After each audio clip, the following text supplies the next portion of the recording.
मैं अनीता यादव सत्संग लीडर की सेवा हेतु point Auraiya centre Kanpur one से। वाणी स्वामी जी महाराज चेतावनी भाग दूसरा। मिली नर देह यह तुमको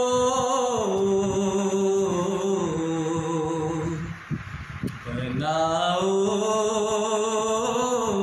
काज कुछ अपना,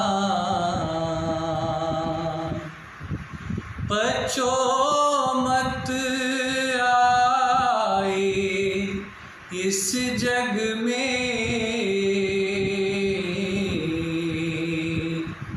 जानियो रैन का सुपना। आज के सत्संग की अनमोल वचन हुजूर स्वामी जी महाराज के सत्संग का हिंदी अनुवाद है, जो राधा स्वामी सत्संग व्यास की पुस्तक संत मत प्रकाश भाग 1 में अंकित है। आप जी फरमाते हैं, अगर दुनिया में कोई उत्तम से उत्तम जन्म है तो मनुष्य जन्म है। यह तो सत्संग में कई बार अर्ज किया जा चुका है कि इस दुनिया के 2 हिस्से हैं, एक जल दूसरा थल। पहले जल को ले लो। जल में जीव क्या खाते हैं? जीवों को जीव खाते हैं। व्हेल मछली और मगरमच्छ बड़ी मछलियों को खा जाते हैं, बड़ी मछलियाँ छोटी मछलियों को खा जाती हैं। अब थल की ओर आ जाओ, यहाँ भी जीवों को जीव खाते हैं। शेर और बाघ गीदड़ को खा जाते हैं, गीदड़ भेड़ बकरियों को खा जाते हैं, भेड़ बकरियाँ पौधों को खा जाती हैं, बाज चिड़ियों को खा जाते हैं, चिड़िया कीड़े मकोड़ों को खा जाती हैं। गुरु नानक देव जी फरमाते हैं, चेते दाड़े अन्न के जिया बाज न कोई। बेशुमार जीव हमसे टकराकर मर जाते हैं। बेशुमार जीव हमारे सांस लेने से अंदर चले जाते हैं और मर जाते हैं।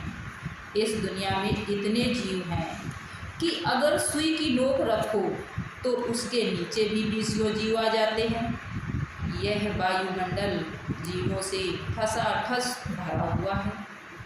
उस मालिक ने जीवों को 4 श्रेणियों में बांटा है, अंडज, जेरज, स्वेदज और उद्भिज। एक वे जो जेर अथवा झिल्ली में लिपटे हुए पैदा होते हैं, जैसे इंसान, हैवान वगैरह। एक वे जो मौसम की तब्दीली परिवर्तन से पैदा होते हैं, जैसे मच्छर, जू वगैरह। एक वे जो अंडे से पैदा होते हैं, जैसे सभी किस्म के पक्षी। एक वे जो ज़मीन पर उगते हैं, जैसे सब्जी, फूल, घास फूस, बाग बगीचे वगैरह। आग हवा यानी हर एक में जीव है, आया ख्याल? फिर इन जीवों को 84 लाख योनियों में बांटा गया है। हम करोड़ों युगों से अलग अलग योनियों में फंसे हुए हैं, कभी वृक्ष, कभी कीड़ा, कभी पतंगा, कभी पक्षी, कभी पानी के जीव, कभी भूत प्रेत, यक्ष, किन्नर, गंधर्व, इंसान, पशु आदि बने। इस 84 लाख किस्म की योनियों के जेल खाने से निकलने की राह मनुष्य जन्म है, लेकिन मनुष्य की आंखों के पीछे पर्दा डालकर उसे बाहर निकाला हुआ है। इसके अंदर करोड़ों खंड ब्रह्मांड हैं। खुद वाहिगुरु अकाल पुरुष ईश्वर खुदा, जिसे हम भिन्न भिन्न नामों से याद करते हैं, इसके अंदर है।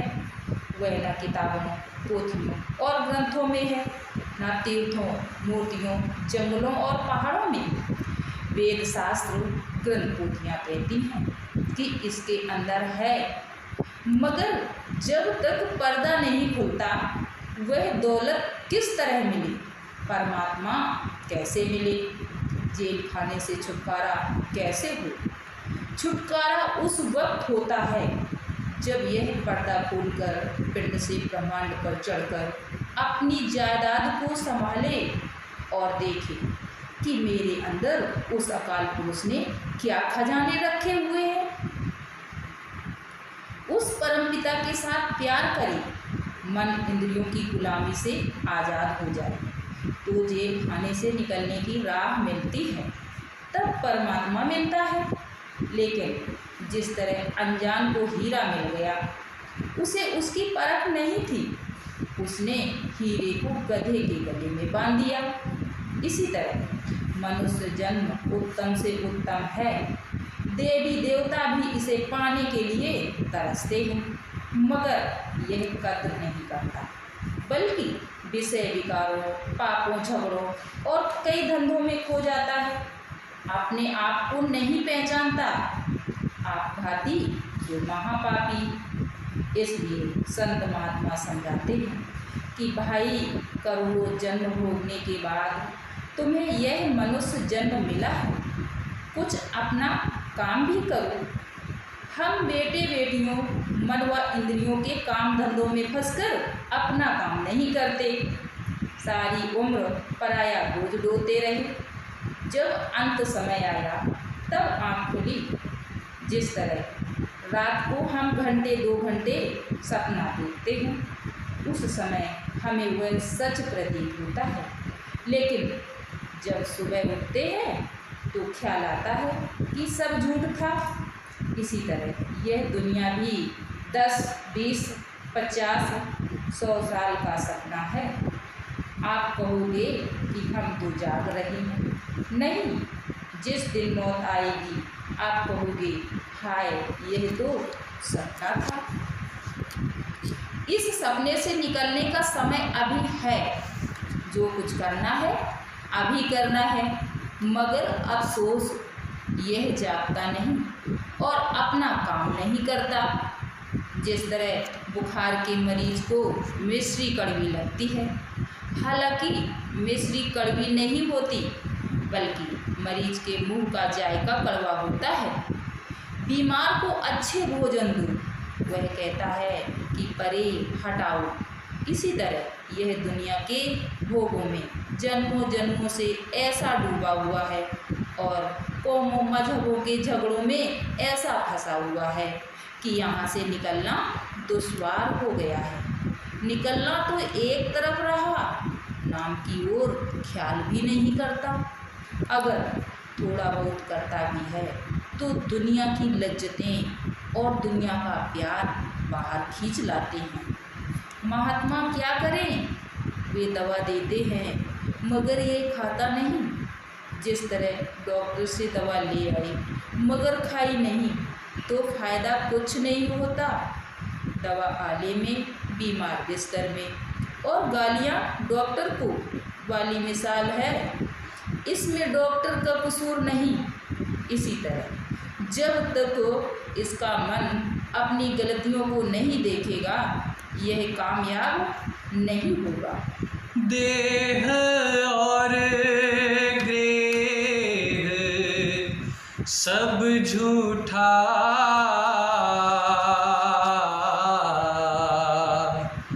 भरम में काहे को खपना। कहते हैं कि ये घर बार हमारे नहीं, यह शरीर हमारा नहीं, बल्कि किराए का मकान है, काल का चोला है। सारे ऋषि मुनियों बुजुर्गों ने यही छोड़ दिया और हमें भी यही छोड़ना है।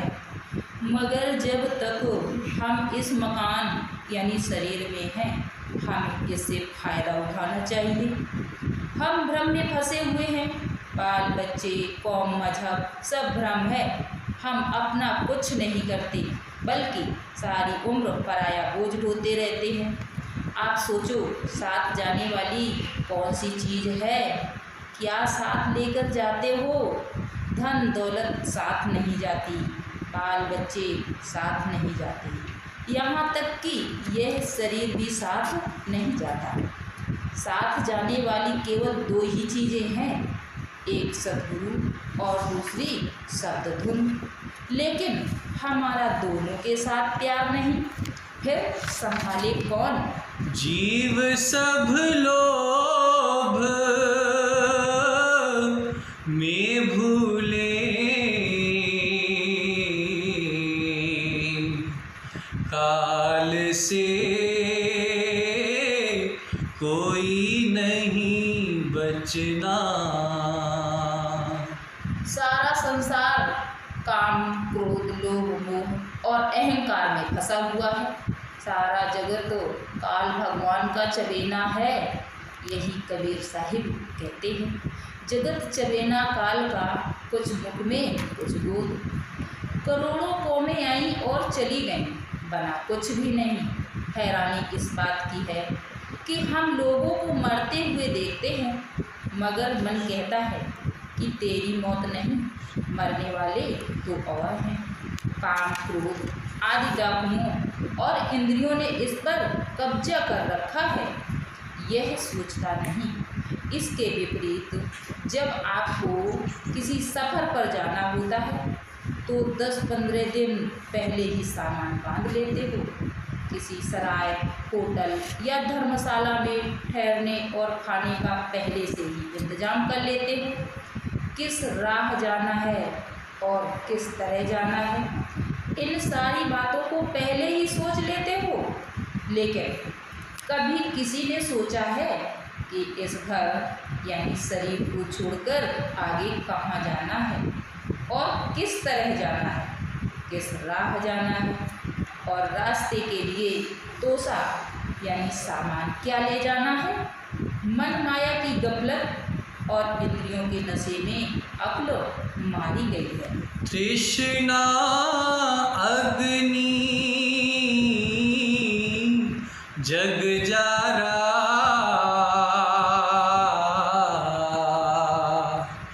पड़ा सब जीव को तपना। आशा तृष्णा ने सारी जगत को कैद कर रखा है। सारा संसार आशा और तृष्णा की आग में जल रहा है। 10 वर्ष, 20 वर्ष या 100 वर्ष की उम्र और बंदोबस्त करोड़ों वर्षों का। नहीं कोई राह बचने की,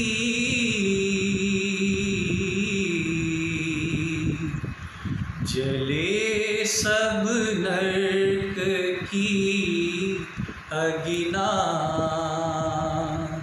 करोड़ों युग गुजर गए, करोड़ों प्रलय और महाप्रलय हो गए, लेकिन इस जेल खाने से हमारा छुटकारा नहीं हुआ। सतयुग, त्रेता और द्वापर बीत गए और कलयुग में भी हम सब मौजूद हैं, मगर अभी तक छुटकारा नहीं मिला। अगर मिला होता तो आज यहाँ बैठे न होते। हाँ, छुटकारे की राह ढूंढते हैं।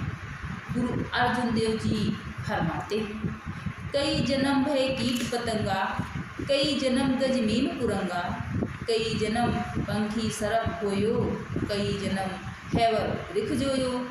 मिल जगदीश मिलन की बरिया, चिरंकाल यह देह संजरिया।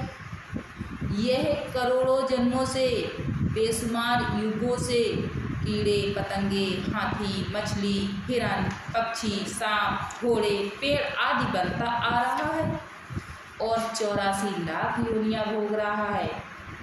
अब बड़े ऊंचे भाग्य से मनुष्य का जन्म मिला है। इसे चाहिए कि निकलने का कोई उपाय करे और जो खजाना है उसे निकाले। वेद शास्त्र, ग्रंथ पोथियाँ और अन्य किताबें रवि की महिमा करती हैं, मगर रब किताबों में नहीं है, बल्कि हमारे अंदर है। किताबों में उसका जिक्र है। विचार करो, निरंकारी राम रहीम आपके साथ हैं, वरना किताबों से पूछें कि वे कहाँ हैं तो वे कहती हैं कि तेरे अंदर हैं।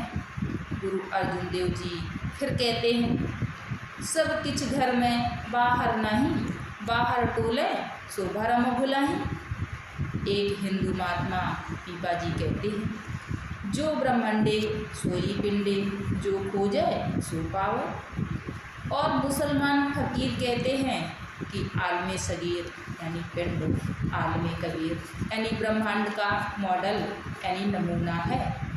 जो जो महात्मा अंदर गए उन सब का एक ही ख्याल है, जब तक पर्दा लगा हुआ है आप अंदर नहीं जा सकते, और जब तक अंदर नहीं जाते जन्म मरण समाप्त नहीं होता।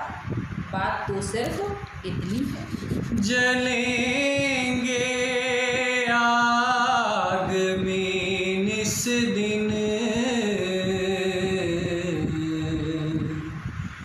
बहुर भोगे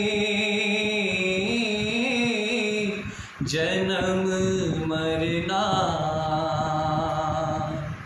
आदमी खोटे पापों और कर्मों से नरकों में जाता है और जलता है।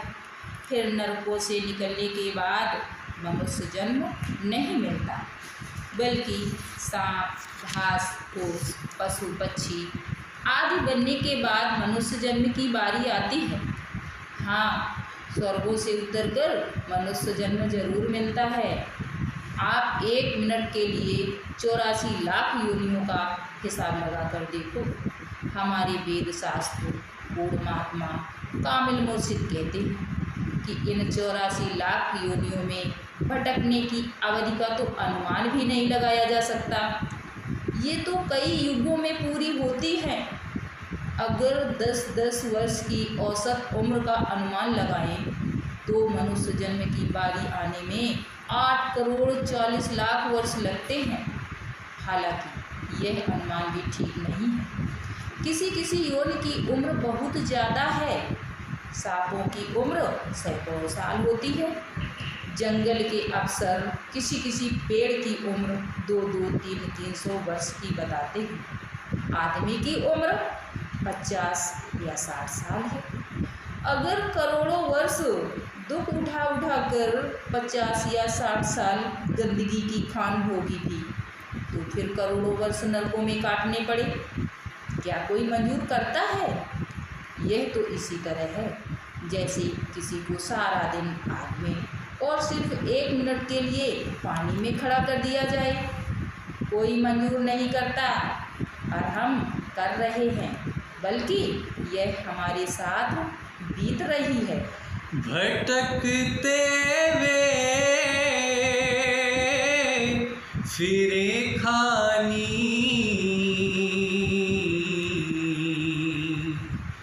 नहीं कुछ ठीक उन लगना। अलग अलग खानियों और योनियों में आत्मा करोड़ों वर्षों तक भटकती रहती है। कालचक्र से देवी देवता भी नहीं बच सकते, क्योंकि यह चक्र बड़ा भयंकर है।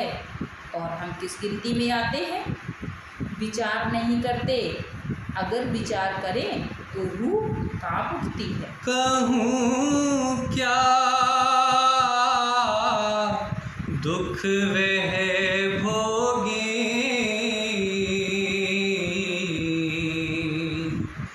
कहन में आ नहीं सकना। अब कहते हैं इसे जो जो दुख 84 लाख योनियों में होता है उसका बयान नहीं हो सकता। आप जरा विचार कर देखो, हजारों गायें रोज कत्ल की जाती हैं, वे चिल्लाती हैं मगर उनकी पुकार कोई नहीं सुनता। वे किसकी अदालत में दावा करें, सुने कौन? लाखों बकरियां मिमियाती रहती हैं और उनके गले काट दिए जाते हैं। मुर्गियों की गर्दन मरोड़ दी जाती है। किसी समय ये भी मनुष्य थी। मुमकिन है आप वह हमसे भी अच्छी रही हो, सेठ साहूकार या बादशाह रही हो, परंतु कर्मों के चक्र में आकर इस समय मुर्गियां बकरियां बनी हुई हैं। कौन सा मजिस्ट्रेट उनकी फरियाद सुनता है? कोई नहीं। आधी रात को किसान भूखे प्यासे बेजवान बैलों को हलों में जोत देते हैं। वे थक कर बैठ जाते हैं। तो किसान डंडों से मारते हैं। अगर वे फिर भी नहीं उठते तो उन्हें लोहे की आड़ चुभाकर उठाते हैं। और कोई कोई बैल तो इतने थक जाते हैं कि आड़ से भी नहीं उठते। हुजूर महाराज जी फरमाते हैं, मैंने अपनी आँखों से देखा है कि रस्सी से उनका मुंह बांध देते हैं। जब सांस रुकता है तो उठ जाते हैं। क्या यह सुख है? मैंने पहाड़ों में खुद अपनी आँखों से देखा है कि ऊँट लदे हुए जा रहे हैं। चढ़ाई का सफ़र है। गोरे यानी अंग्रेज सारवान से कहते हैं कि जल्दी करो। सारवान ने एक ऊँट को डंडा मारा। जैसे ही उसका पैर फिसला, कतार की कतार खड्ड में गिर गई और ऊँट मर गए। इस दुनिया में दुख ही दुख है, परंतु हम विचार नहीं करते, बल्कि कहते हैं यह जग मिठा, अगला किन डिठा। यह गफलत है, भूल है।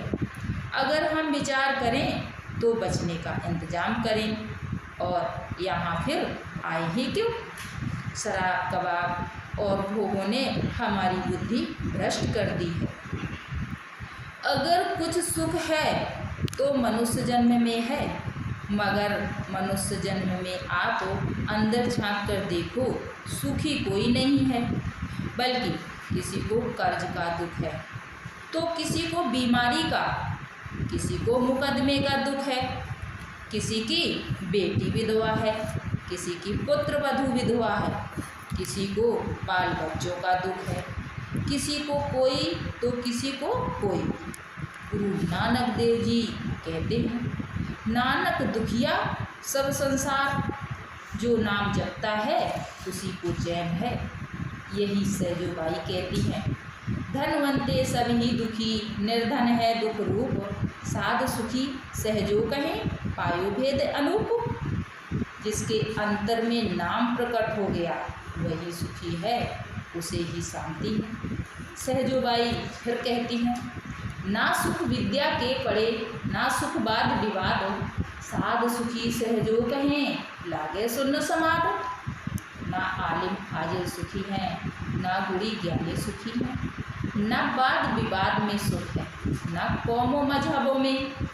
आप जी फरमाते हैं, मैंने उपदेशकों को देखा है कि वे एक दूसरे की मजहब की सोसाइटियों या मीटिंगों में जाते हैं। वहाँ उन्हें बोलने की इजाज़त नहीं होती। वे सुन सुनकर लाल पीले होते हैं, हालांकि दुनिया को शांति का उपदेश देते हैं। अगर शांति है तो नाम में है, दुनिया और दुनिया के पदार्थों में सुख नहीं। ब्रह्मांड के राज में भी सुख नहीं, अगर है तो आपके अंदर है। दया कर संत और सतगुरु,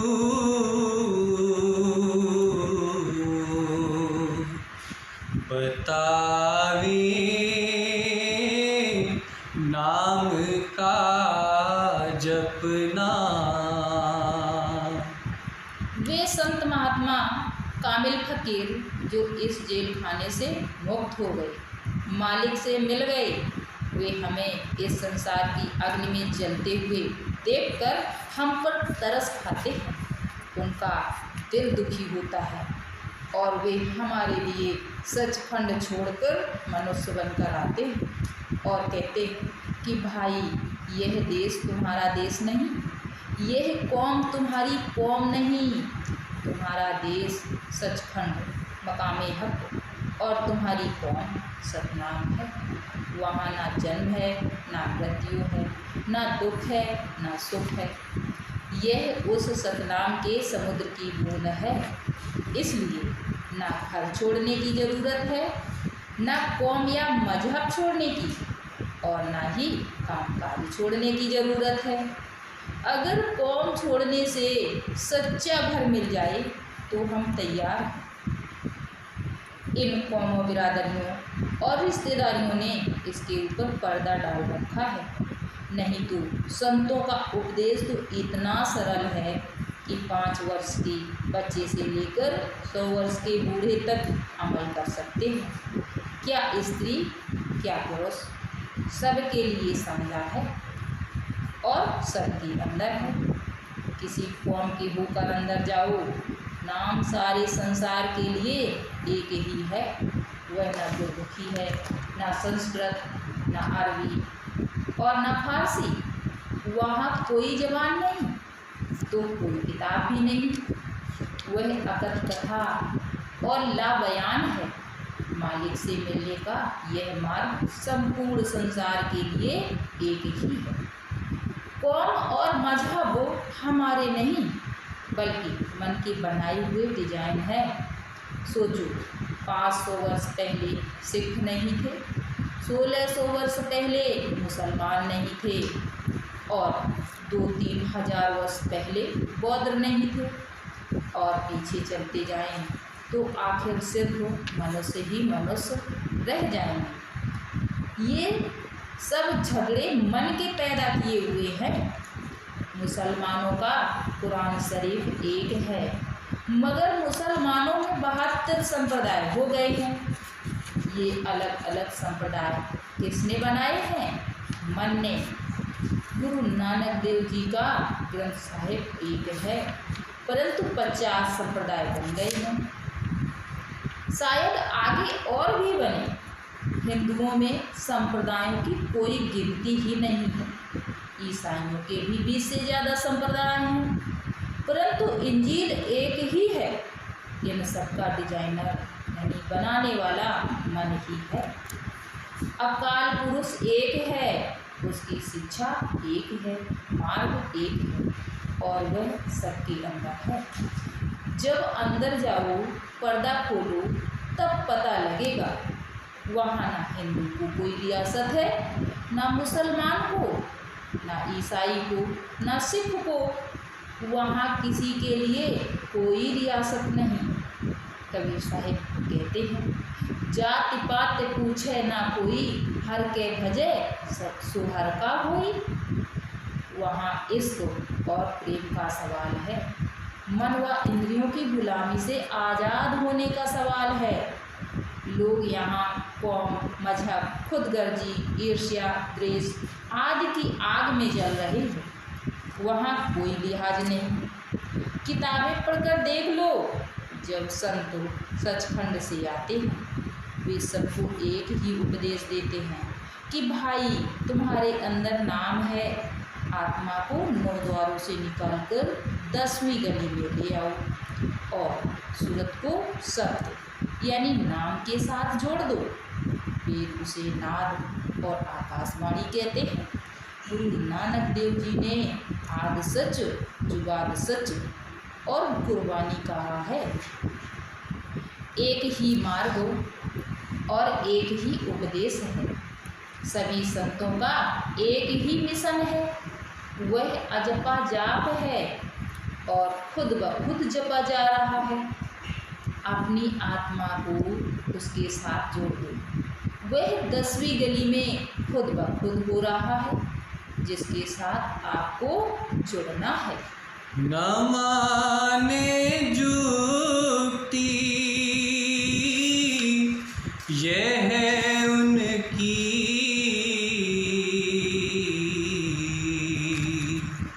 सूरत और शब्द का गहना। कहते हैं संतों की शिक्षा आसान से आसान है, कुदरती है, युगों युगों से है। वह सनातन से सनातन है, आदिकाल से है, अटल है, नेचुरल लॉ है, कुदरती कानून है। जब से दुनिया बनी है तब से है। मगर इतनी आसान युक्ति होते हुए भी दुनिया नहीं मानती। मन इंद्रियों के नशे नाम नहीं लेने देते, खोटे कर्म उधर नहीं जाने देते। कबीर साहिब कहते हैं, कबीर पापी भगत न भावई, हर पूजा न सुहाए, माखी चंदन पर हरे, जह बिगंध तह जाए। खोटे कर्म करने वाली पापी आत्माओं को उनके पाप नाम की ओर नहीं आने देते। जिस प्रकार मक्खी चंदन, कस्तूरी यानी मुस्क, कपूर आदि पर नहीं बैठती, बल्कि सारा दिन गंदगी पर भिन भिन करती है, इसी तरह इसका हाल है। संत महात्मा चाहते हैं कि सबको निकाल लूं, मगर ये कहना नहीं मानते। मोरी के कीड़े को बाग की खुशबू का पता नहीं होता। हम दुनिया के भोगों की अग्नि में जले हुए हैं। हमें पता ही नहीं कि अंदर यानी ब्रह्मांड में कितनी शांति है।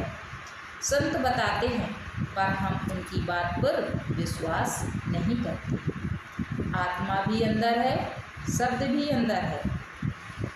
बाहर से कुछ भी नहीं लाना, सिर्फ सूरत और शब्द का मिलाप करना है।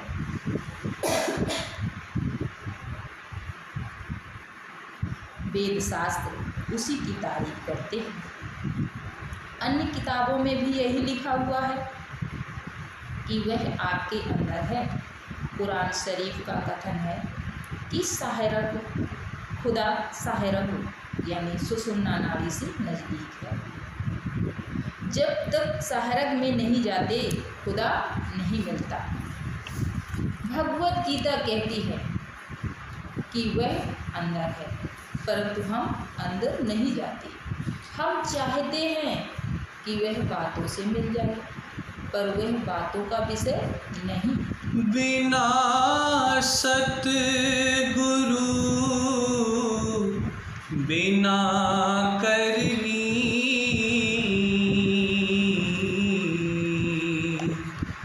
छूटे नहीं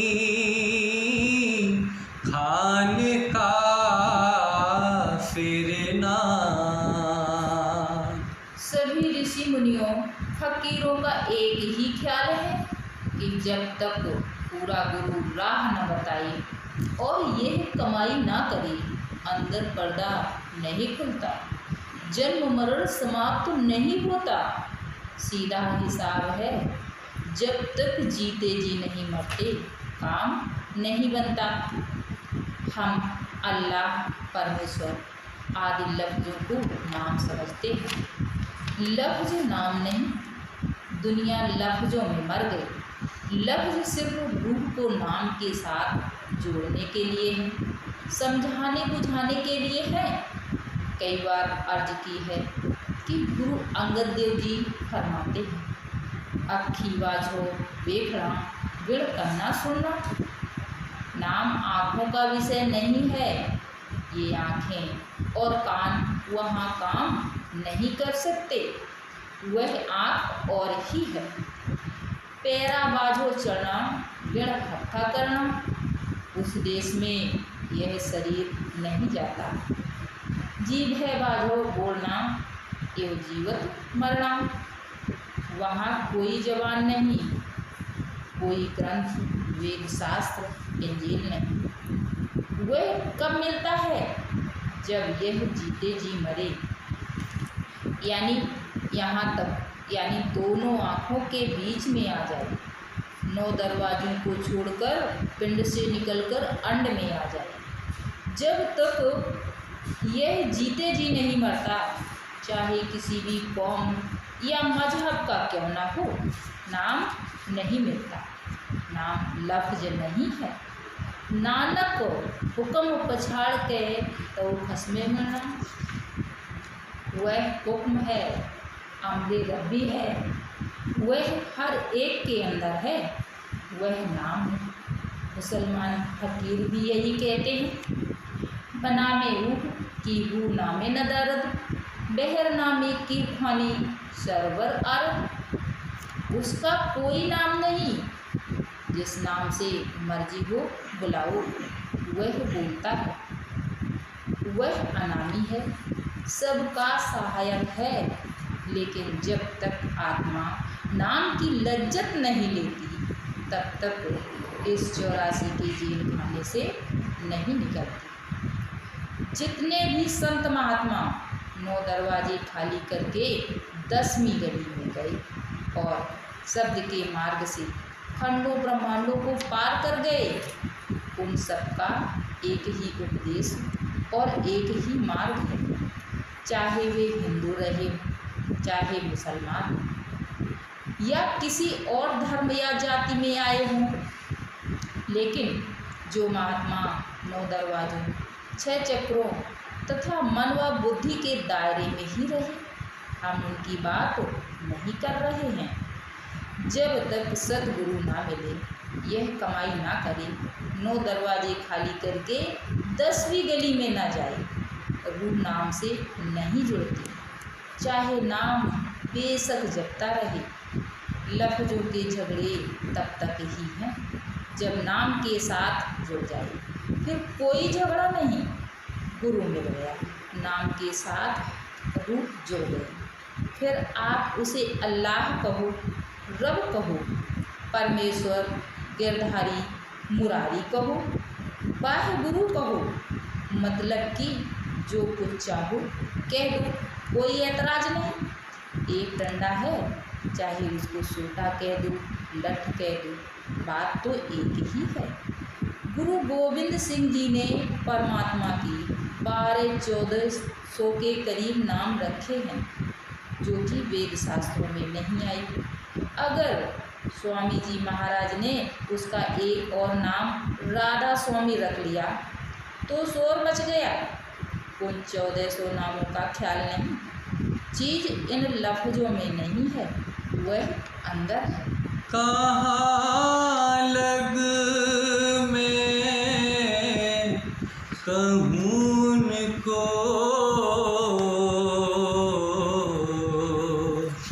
कोई नहीं मानता कहना। महात्मा हार हार कर चले जाते हैं, वे चाहते हैं कि सबको यहाँ से निकाल कर ले जाएं, लेकिन हम भेड़ों के झुंड के समान लौट लौट कर भवसागर में कूदते जाते हैं और दुख सहते हैं। अगर भेड़ों के बाड़े में आग लग जाए तो लोग तरस खाकर भेड़ों को बाहर निकालते हैं, परंतु वे एक दूसरे का साथ नहीं छोड़ती और वापस बाड़े में चली जाती हैं। संत बेटे बेटियां जाति बिरादरी नहीं छुड़वाते, बल्कि कहते हैं कि भाई तेरे अंदर नाम है, सच है, रोज़ 2-4 घंटे उसके साथ लिव जोड़। हम उनकी बात को नहीं मानते, क्योंकि हमें काम, क्रोध आदि भोगों और बाल बच्चों के मोह ने पागल कर रखा है, इसलिए हम महात्मा के वचन नहीं मानते। वे जेल खाने से निकालने के लिए आते हैं, मगर दुनिया उनको ही तकलीफ देती है। श्री गुरु अंगद देव जी के समय में एक बार वर्षा नहीं हुई। जाटों को सयाने लोगों ने कहा कि तुम्हारे गांव में अंगद बैठा हुआ है, वह देवी देवताओं को नहीं मानता, इसलिए वर्षा नहीं होती, उसे गांव से निकाल दो, वर्षा हो जाएगी। जाटों ने गुरु साहिब से कहा कि आप अपना डेरा उठा लो। ऐसी ऊंची कमाई वाले महात्मा को भी डेरा उठाकर जाना पड़ा। श्री गुरु अमरदास जी गुरु अंगद देव जी की गद्दी पर बैठे सत्संग कर रहे थे कि गुरु अंगद देव जी का लड़का आया और लात मारकर बोला, तेरी मति मारी गई है, मेरे पिता की गद्दी पर बैठा हुआ है। लोग हैरान हो गए। गुरु अमरदास जी ने कहा, मेरा शरीर बुढ़ा और हड्डियां सख्त हैं, आपके पैर में चोट तो नहीं आई, यह लो अपनी गद्दी ले लो। फिर संगत से फरमाया, कोई ना उठे और आप चलिए। जब गुरु अमरदास जी चले गए तो लोग भी एक एक करके चले गए और गुरु अंगद देव जी का लड़का अकेला रह गया। जब वह दरिया आदि घोड़ों पर लादकर अपने घर की ओर चला तो रास्ते में चोरों ने सब कुछ छीन लिया। इसी तरह गुरु हरगोबिंद साहिब 12 वर्ष ग्वालियर के किले में कैद रहे। गुरु अर्जुन देव जी के सगे भाई ने बादशाह को सिखाकर उन्हें दुख पहुंचाए। दुनिया जानती है कि गुरु तेग बहादुर जी का शीश दिल्ली में उतारा गया, क्योंकि वे मालिक की प्राप्ति के ऊंचे भेद का उपदेश देते थे। वे लोगों को जन्म मरण से छुटकारा दिलाते हैं और लोग उनके दुश्मन बन जाते हैं। हजरत मोहम्मद को मक्का छोड़कर मदीना जाना पड़ा, मंसूर को सूली पर चढ़ना पड़ा, शम्स तब्रेज को खाल खिंचवानी पड़ी। किस किस का नाम लो, यह अंग्रेजों के राज की और उसके बाद की मेहरबानी है कि हम आज़ादी से सत्संग करते हैं। अगर पुराने राज जैसा जमाना होता तो हम आज़ादी से सत्संग भी नहीं कर सकते। महात्मा कह कहकर थक गए, मगर मनुष्य नहीं समझा। जन्म मरण समाप्त तो नहीं किया, अकाल पुरुष का दर्शन नहीं किया, यहीं का यहीं रह गया। हुए मन मुख फिरे दुख में,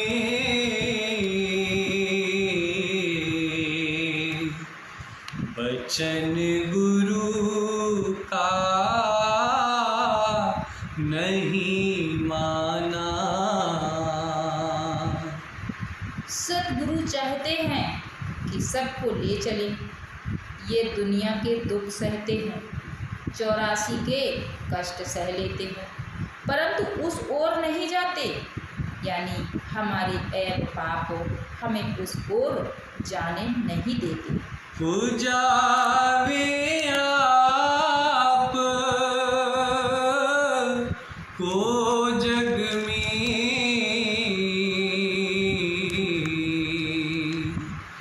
गुरु की सेव नहीं करना। जिस तरह खजाने के ऊपर बैठे सांप के बारे में कहते हैं कि जब तक सांप नहीं मरता खजाना नहीं मिलता, इसी तरह हमारे अंदर करोड़ों खजाने, बेशुमार दौलत, खंड ब्रह्मांड है, खुद खुदा अंदर है, मगर हृदय में मन रूपी सांप बैठा हुआ है। इसके जहर के नशे में हर एक जीव चाहता है कि गुरु मेरे कहने के अनुसार चले और गुरु मेरे अधीन रहे। यह मन की बेईमानी है। अगर गुरु शिष्य की इच्छा के अनुसार चले तो शिष्य तो करोड़ों वर्षों में भी अंदर नहीं जा सकता।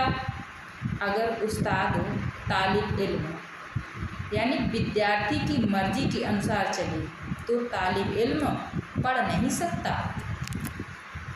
जब शिष्य अपनी मर्जी छोड़कर गुरु के आदेश के अनुसार चलेगा तब अंदर जाएगा, परंतु मन उसे अंदर जाने नहीं देता। फिकर नहीं जीव का अपने,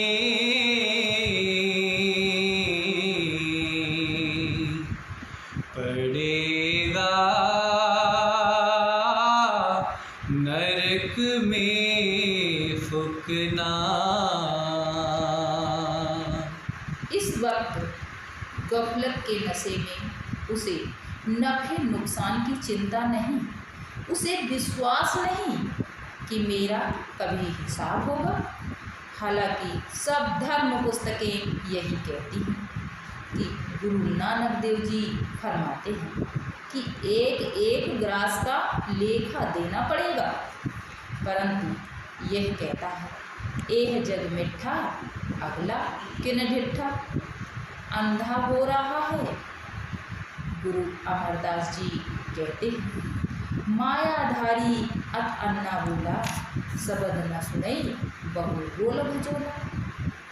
अपनी करतूतों के कारण नरक भोगता है। समझ कर धार लो मन में,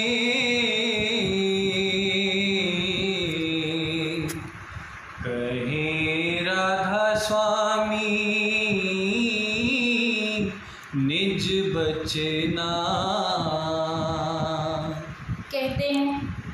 तुम्हारे फायदे की बात कह दी है, समझकर विचार कर लो, नहीं तो तुम्हारी मर्जी।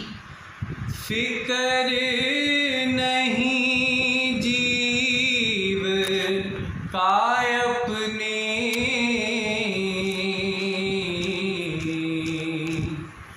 पड़ेगा नरक में फूकना।